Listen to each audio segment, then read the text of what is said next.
Super star Krishna అల్లుడు Mahesh Babu బామర్దిగా cinema ఫీల్డ్లోకి entry ఇచ్చాడు సుధీర్ బాబు.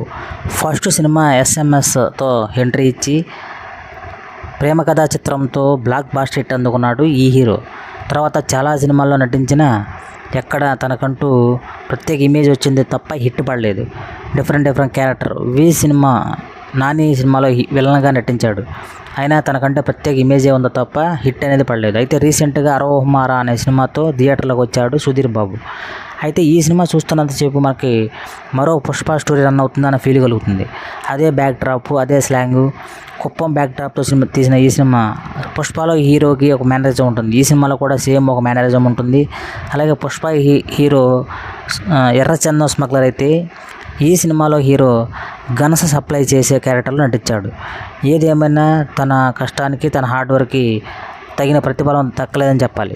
సినిమా చూస్తున్నంతసేపు బోర్ అనేది ఫీల్ జరగదు. యాక్షన్ ఎలివేషన్లతో ఒక మంచి సినిమానే చూపించారు. ఏదేమైనా ఇలాంటి మంచి యాక్షన్ సినిమాలతో మరిన్ని హిట్లు కొట్టాలని కోరుకుందాం.